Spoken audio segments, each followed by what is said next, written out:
From the CISO Series, it's cybersecurity headlines.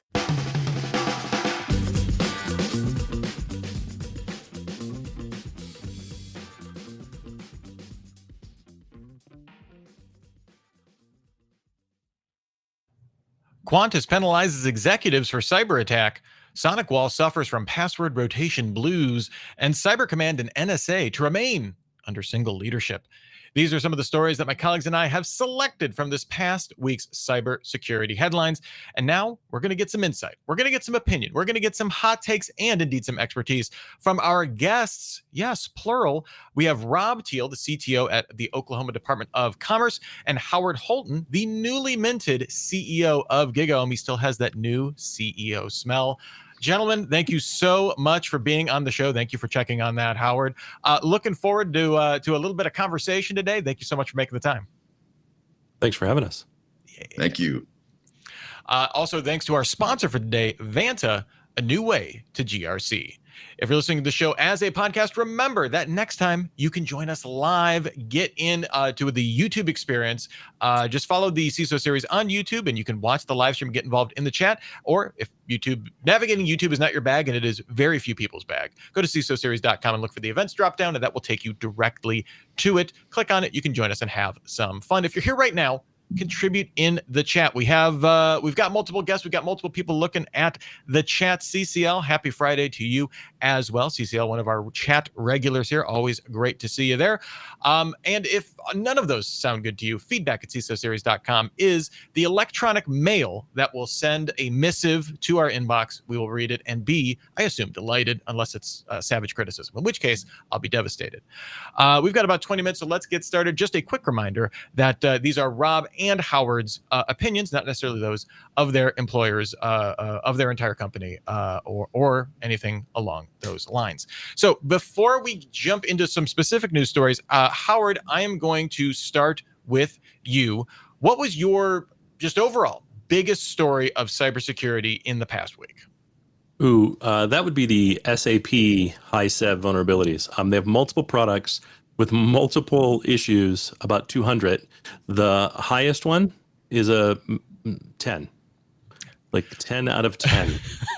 So for the layman, that would be bad. Or that would be somewhere between ouch and boing, right? That's where we're at with 10. Incoming.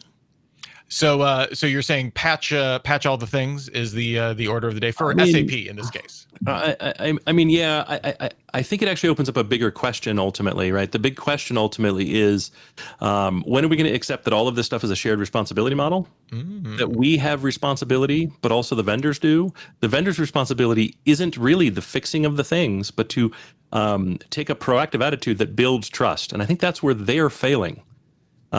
Building trust is more than just, we released a software patch that you don't know about that we didn't properly explain, that eventually someone's going to find a vulnerability that requires this thing.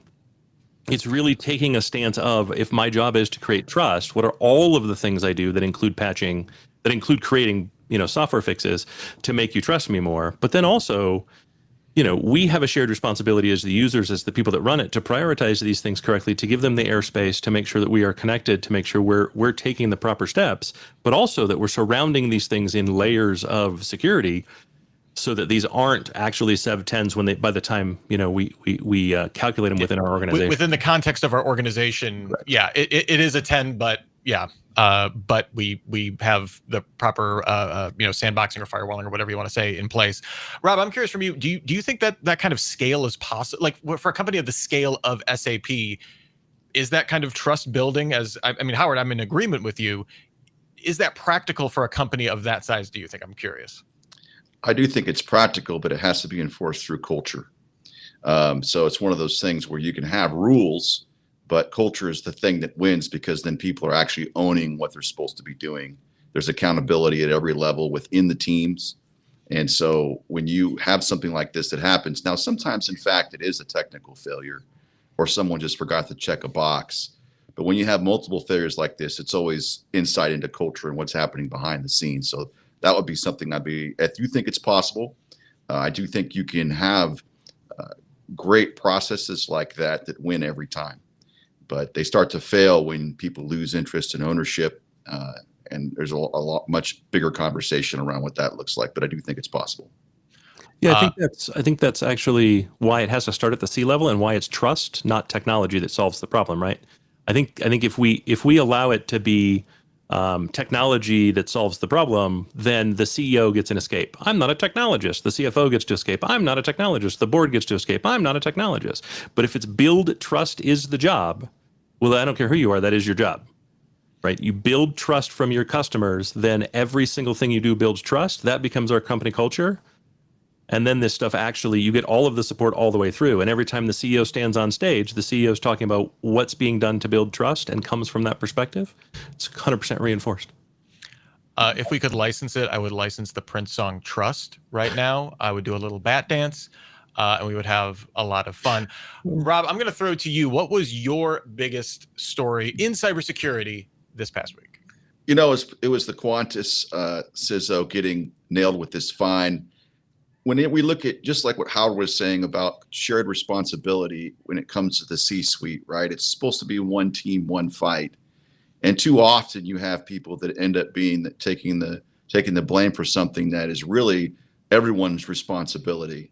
And so that really catches my attention, and it makes me think about risk at the C-suite, how we're managing it, how we're managing our relationship with the board or our stakeholders, whatever that might be. In government, it's the governor and the governor's cabinet. But in corporations, it's the board, and all these things are about accountability and also being one team, one fight. Where we're together in this. We're in this together.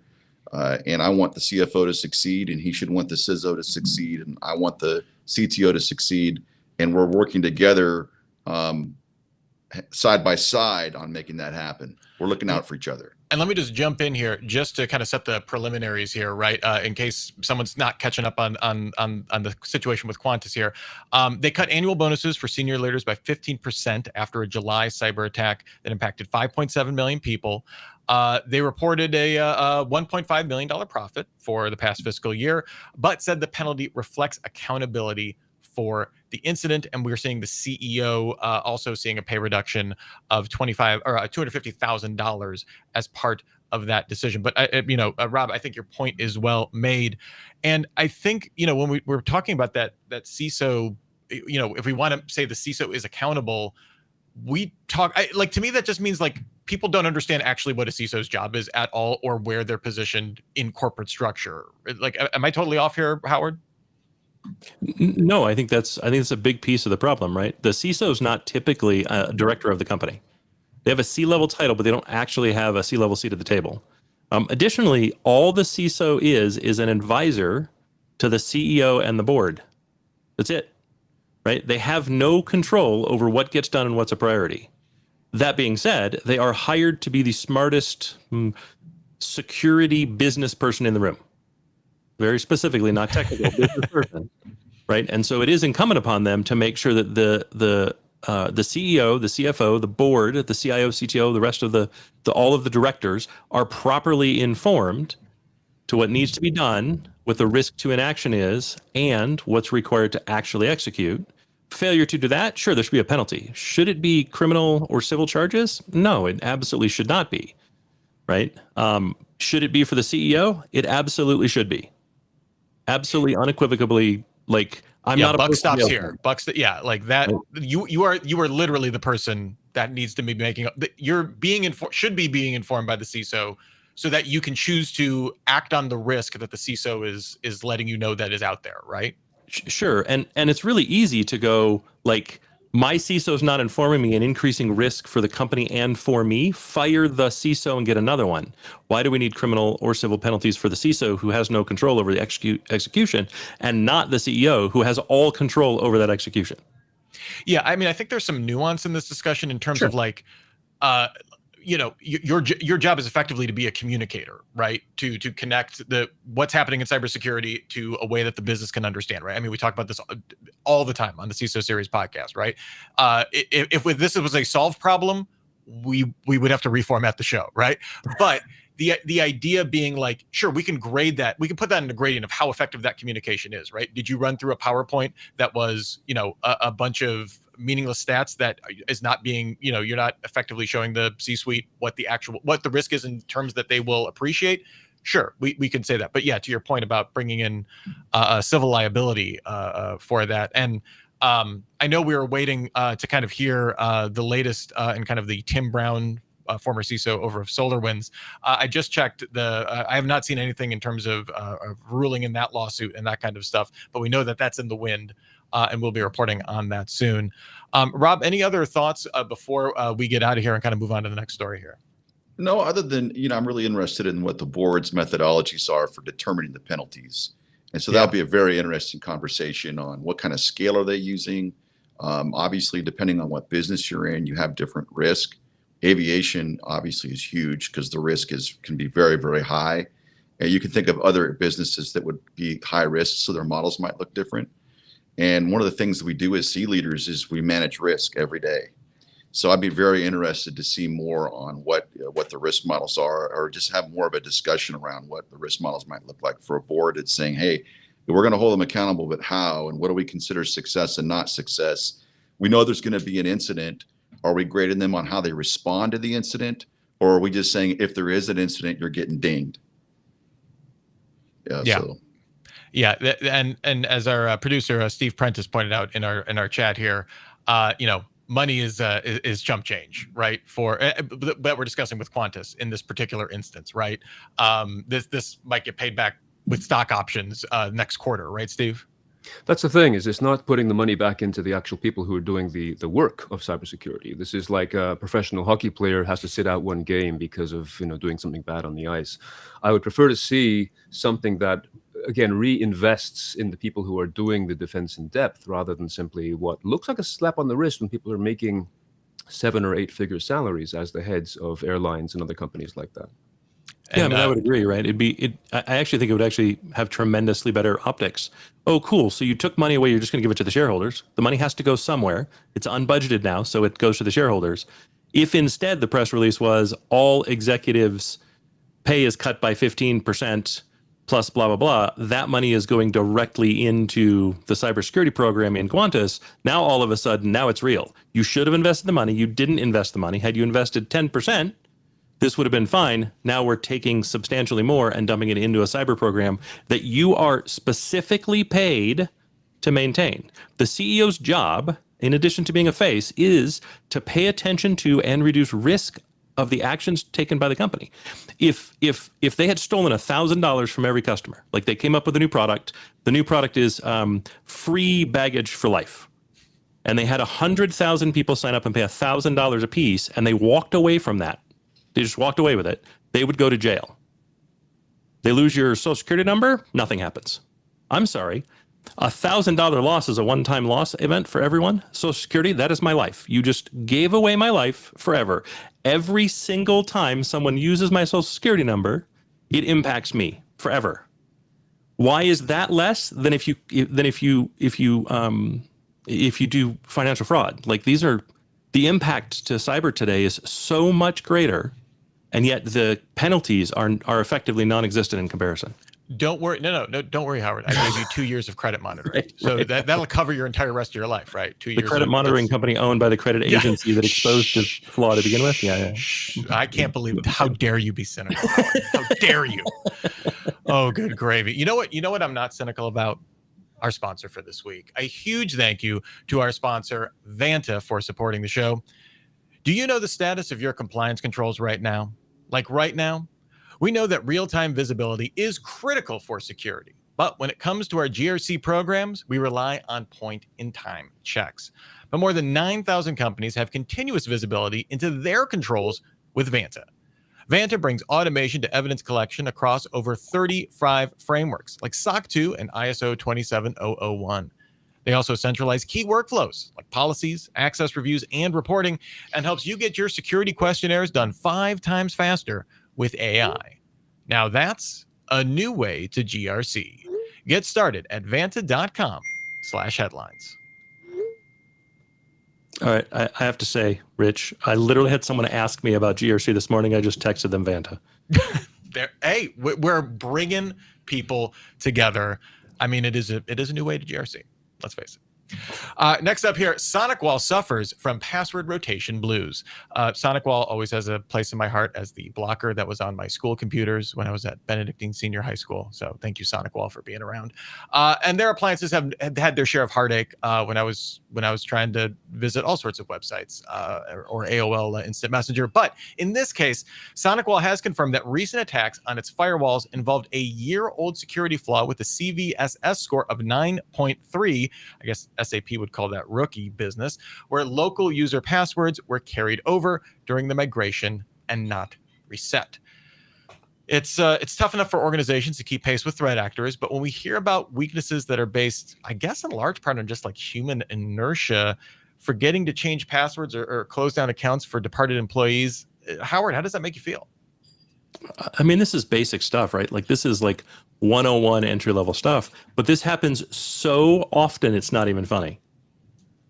Right. And it like it gets executed poorly just as often, even if it's policy, even if it's corporate policy, right? The number of times people have thought about what is the impact to this thing? How do we mitigate that impact? How do we reduce the blast radius? Again, right? All the kind of basic hygiene stuff. And then politics gets involved on top of that. This happens constantly, continuously. The number of places that I've been where they had a security first policy around account deactivation is effectively zero. The number of places I've been where they're like, no, we need to retain the data, we need to retain blah, blah, blah, blah, blah, and they actually execute quickly, like within minutes, is fewer, I would say. And we're like, you want to maintain someone's email account, you want to maintain the lines of communication, but you need to develop your policies in a way that removes everything else. That account should not need access to file shares, right? You should be able to assign someone the ability to read the mailbox. Great. That should be the extent of what you actually need. Everything else should be cut off. You can always add it back later, guys. You can always go, hey, you know that file we can't open? We need to impersonate this user. Great, we'll go add that back in. I mean, Rob, is this your experience too, right? No security policy survives first contact with politics. Is that just constant, right? It is, and I will tell you, this is all kinds of layers of problems. It really, to me, is an implementation problem because anytime you have an ITSM, one of the first things you should do is have onboarding and offboarding as part of that. How that's missed is beyond me. How you can even have an ITSM without having proper offboarding. So where that's getting missed is I don't know if it's a project management problem where they're just not finishing the project, but it just goes to show you the power of poor implementation when you don't have that, because it's such a basic 101 thing, like Howard was saying, that you should have it where you're 100% sure that they're offboarded. It's a mathematical equation, and how you can get to these numbers where they're not being disabled. I've seen it up into the 10,000s where I've been in organizations where. Oh, all of a sudden, Rob, we just lost your audio, I believe. Yeah, we did. I can't remember that. Rob, can you hear us? I don't think he can hear us either. He's still going. All right. So I have to agree with Rob, right? I'd even be willing to double down a little bit and say offboarding should be the very first thing you do for ITSM, right? Not the second, not the third. If you get offboarding correct, then you know you're ready to move on to other ITSM workflows, and then onboarding is probably the second most valuable. Remember, offboarding is how you protect your organization from the thing you least like to do, which is let employees go. Onboarding is the way you show someone that they're valuable. So, like, my question is, like, how this seems like so blindingly basic. How, like, and again, SonicWall is not a startup, right? Where they're just like, we're moving fast. They're SonicWall, right? They're like an institution. Is that the problem? Is it just like, you're going to use SonicWall anyway? We don't care. Again, no. How does this happen within, like, not to pick on SonicWall? No, how does this happen in organizations? Because it's political. Okay. Right? So you can track almost every single problem to the org chart. So literally just draw where you're at, where the person is to solve the problem. Mm-hmm. Right? Now draw a circle of the scope. And if the circle of that scope goes beyond one C-level executive, you're done. You're done. right? Because now the number of people that are required to get in the room so that you have consensus on what needs to be done and how it needs to be done is so great. What ends up happening is someone goes, this is really important, we should do this, sends the message, and then the crickets start, and then a tumbleweed blows by, and they go, well, I got 273 other things I need to do. So I'm going to do the things I can actually do, right? So almost universally, right? If you just track the org chart, you can see, like, every time you ask a question, how did this happen? Why did this happen? The org chart. And you just go, bang, oh, yeah. Like, there's 7 layers here. Okay, that's like 28 to 72 people that have to be in a room to make a decision at that level. That's never going to happen. Right? Yeah, good for a dip, not for an org chart. Yeah. Rob, nice to have you back. Appreciate that, because we have this next story. We got to get into it here. This was a hot button a couple of months ago when this initial announcement was made, and it's where we're following it up on it now. Cyber Command and NSA to remain under single leadership. We were covering that they were going to split it up. So get your hat puns ready here, folks, because the White House has announced that there won't be any splitting up of the dual leadership of U.S. Cyber Command and the NSA, setting the complexity and multi-year timeline. Who could have known? So senior officials say maintaining the dual hat structure allows for faster and more unified operations. Army Lieutenant General William Hartman, acting head of both agencies, is expected to be confirmed permanently. Just in general, Rob, a big deal, not a big deal in terms of them rolling this back? Is this something they should investigate over time? Is this job too big? Can you fit 2 hats on this one head? Well, wait. I don't think Rob's equipped to answer this. He doesn't know anything about the military or the government. Sorry, Rob and I know each other really well. What is your rank, Rob? Your current rank? I'm an officer. That's all I'll say. All right. Okay. And a gentleman, I will point out. Thank you. But I will say this is a tricky thing, right? This balance between sharing information, which is really necessary. If you want to win, particularly when you have foreign actors that are trying to get to the United States and our assets here, then you have to be unified. It has to be a unified command. So I'm 100% for that. Where the tension happens is when you start talking about domestic situations and the Constitution. So it's a tricky business. You want them to be able to share as much as possible. It's the only way we're going to win.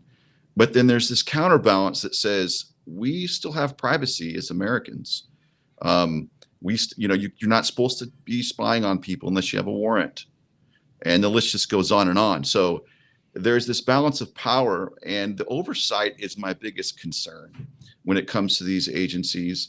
Just like we want oversight for corporations, we also should have oversight in government, and especially when it comes to our nation's secrets and stopping some of our worst enemies that are trying to attack us and take down the United States. So there's a balance there, and it's a larger conversation overall to figure out what we want that balance to be. Who's going to be the group that holds it accountable?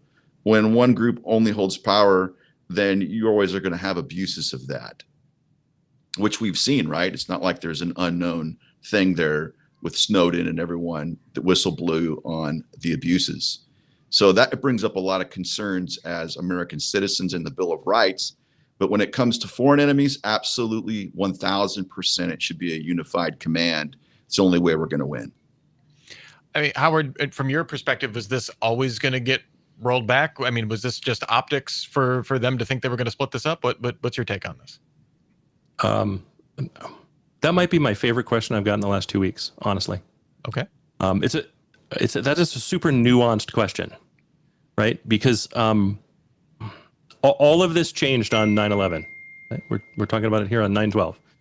9/11 caused this change. The Patriot Act is the biggest rollback of U.S. resident privacy. Remember, the Constitution applies to everyone who lives here, who like is physically present here.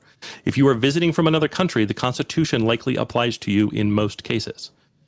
So when we put the Patriot Act into effect and started to roll these things back and signaled this change, this is a massive, massive change. Now, I do think, without a doubt, having the head of Cyber Command and the head of the agency most concerned with cybersecurity as a job be the same person has tremendous value. But it only has value from a policy standpoint.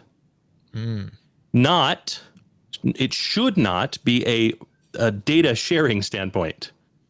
right? If we have the same cyber programs, that should absolutely be a top-down decision. Federating cybersecurity is awful, right? Having kind of semi-central command with local execution is awful. Having distributed decisions is like not having cybersecurity at all. You know what I mean? Like, Yeah. Great like, point. it's terrible. So having one decision point that says this is the framework we are going to follow, these are the decisions we are going to use, this is the common language we're going to use in cybersecurity, I stand behind that 100%. However, there should be no data sharing at all. Like I find a lot of what's been happening lately really disconcerting. The FBI is not local law enforcement. The CIA is not law enforcement in any way, shape, or form, right? Each of these organizations have a very specific charter, and the more blurry we make that every single time, the more we say the rights of the citizens are less important. The rights of the residents are less important. And look, it's not a political conversation. It doesn't matter which side of the fence this comes from. It's always worse because that protection is now gone, even if not executed. It's gone. Today, you may not be a victim. Tomorrow, you absolutely may be. And the way we stop that is by saying, no, it's absolutely not going to happen. We need clear missions, we need clear directives, and we need an absolute, unequivocal, as in it is treason to violate them. That is in no uncertain terms there. So No. Like, look, yeah. seriously, back to that CISO conversation. Yeah. If an advisor that gets ignored can be held civilly liable, violating the rights of the globe should be treason. All right. Well, speaking of violating rights, we got to get on to our last story here, and that's U.S.-based investors in spyware firms nearly tripled in 2024. It's, we don't know where the economy is going any given time. I'm not an economist. I don't pretend to play one on TV. But I'm glad spyware companies are doing well. This comes from a new report from the Atlantic Council. And that think tank says that 31 American firms were found to be backing the manufacturers of spyware. That's compared to 11 in 2023. So tripled. There we go. It makes the U.S. the largest investor into the spyware market. I think the whole of the EU also has 31 investors. Israel has like high 20s, I want to say. And this includes owning and investing in companies like Graphite and Candiru. Apologies to spyware vendors if I'm mispronouncing your name here. The argument is often one that revolves around the proactive benefits of spying on certain individuals versus the dangers of privacy concerns. And of course, war in all its forms is highly profitable. I'm curious, Rob, what are we to take from this other than the market for spyware is hot, it seems? Well, I would say this is one of those things that hits two levels, right? It hits you at the corporate level because everyone's bringing their own devices now. And so you have to have all these attack surface layers to protect you against the spyware that's on their on their personal phones when they're in your enterprise environment. But then it's also annoying as a consumer. Really, really annoying because we're constantly trying to be private and have security so people don't get Howard's social security number. And so to know that they're investing in it, I mean, obviously they have a right to invest in whatever they want, but it certainly seems like a massive conflict of interest. And this actually begs the question, it's everyone's responsibility to be secure, right? If you are willy-nilly with your own personal security plans, don't depend on your enterprise security posture of your business to make you a secure individual. You should have a plan for yourself.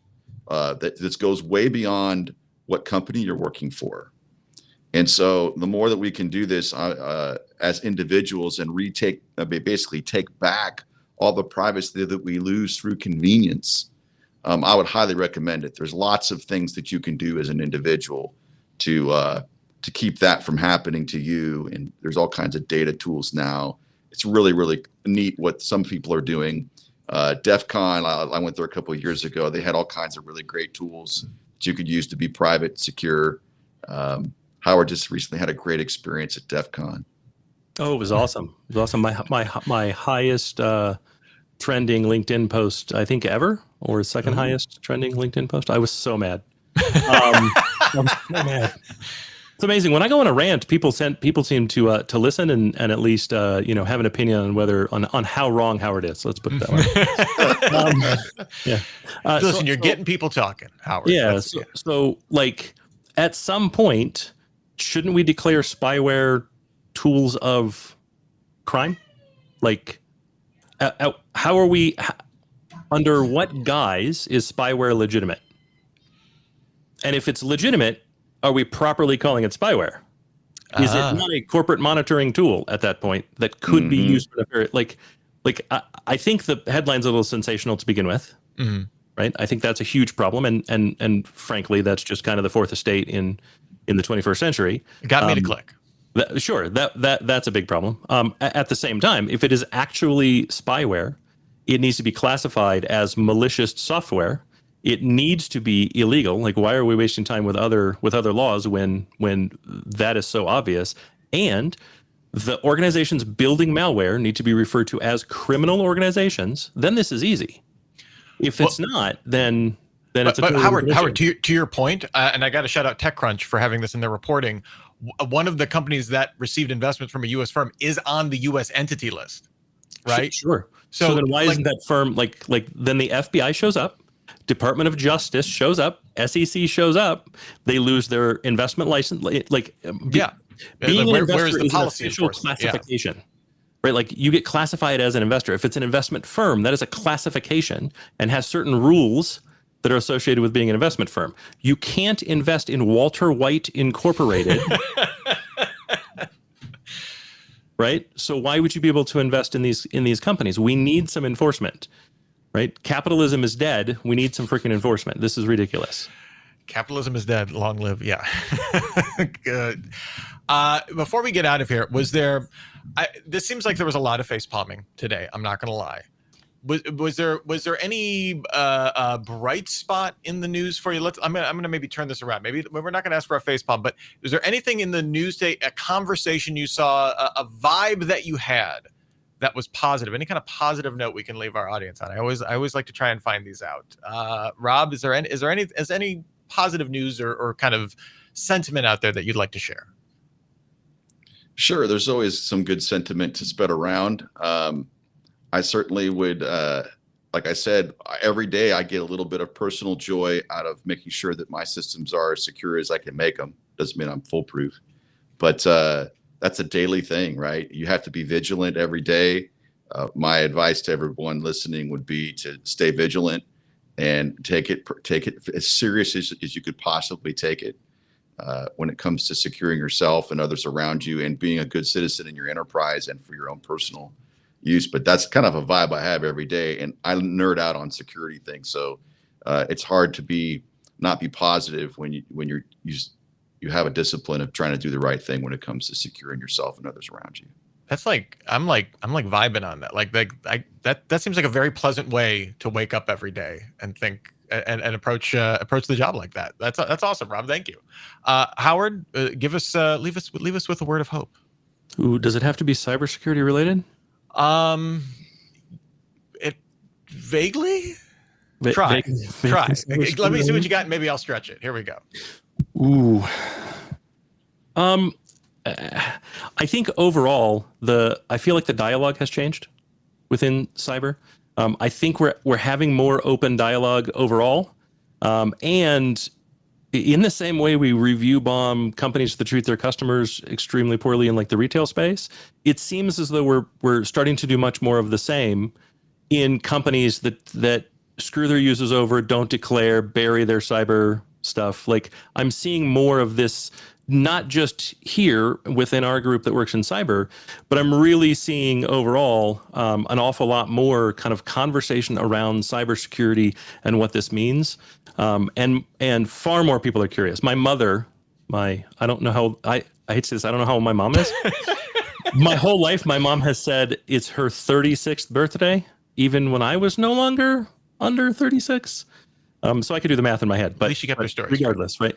If you add 20 years to whatever I look like in your head, that's close enough. Like my mother's asking the question, and that is an awesome change to see within society. I really am hopeful that we are going in the right direction. Look, this stuff is wicked complex. There's no level of complexity. Cybersecurity will never be solved. It will never be a finished problem, ever, right? There's too much money to be made in the attack side, which means there's an equal amount or greater in the defense side. Like, there's too much money here. But the fact that we're all keeping this front of mind, that we're all having open dialogues, that we're all really digging in and not playing protect your feelings means there is actually hope for all of this. I think that's the way to walk away today. I think I'm feeling good. I'm gonna be happy going into the weekend. Brown paper bag. Kudos on the username there in our chat. Is very curious what you had in mind initially there, Howard. So I will say, you have to subscribe to Howard's Patreon if you want to find that. No, I'm just kidding. Yeah, dial 1-900 Howard. Yeah, Howard's big idea. It's 1-900 Major Nerd. Yeah, $3.95 a minute. Please, dear God, don't dial any of those numbers. Please, I cannot. No, that's not actually my number. Yeah. It's terrible. But a big thank you to both of you, Rob Teel, CTO over at Oklahoma Department of Commerce, and Howard Holton, the CEO of GigaOM. If you haven't congratulated Howard on the new role on LinkedIn, do so. You can find both of them there. Am I correct in assuming LinkedIn is the way to connect with both of you? Yes. Absolutely. So we will have links to those in our show notes. Thank you both so much for making the time, for making me laugh, making me think, and having a good time on a Friday afternoon. All right. Thanks also to our sponsor for today, Vanta, a new way to GRC. And a big thank you to our audience today. We know we can't always get every comment up on the screen, but we love seeing the questions, the comments, helping us know what our audience is thinking kind of in real time. That's awesome. That's like a very unique opportunity, and I don't take it for granted. And a big thank you to producer Steve for popping on. He's going to be showing up more often on the social. Thank you so much, Steve Prentice, for diving into the show and being a more active presence here. Thanks you as always. Remember, if you have any feedback for us, feedback at CISOSeries.com is the way to get in touch with us. We read every single one. Please remember to join us next week. First, we have Super Cyber Friday, where our topic will be hacking critical infrastructure, an hour of critical thinking about thoughtful modernization for the things that can't fail. That starts at 1 p.m. Eastern, and then we'll have a week in review with kind of this new format. Let us know what you think of this new format, by the way, at feedback at CISOSeries.com. We've got 2 more guests lined up. I don't have them in front of me. I probably should have, so I could plug them. Too late. You'll have to find them on LinkedIn when we promote it there as well. And find info for all those events, CISOSeries.com/events. In the meantime, you can still get your daily news fix through cybersecurity headlines. Give us about 6 minutes. We'll get you all caught up. For myself, for Howard, for Rob, for Steve, for all of us here in the CISO Series organization, here's wishing you and yours to have a super sparkly day. Cybersecurity headlines are available every weekday. Head to CISOSeries.com for the full stories behind the headlines.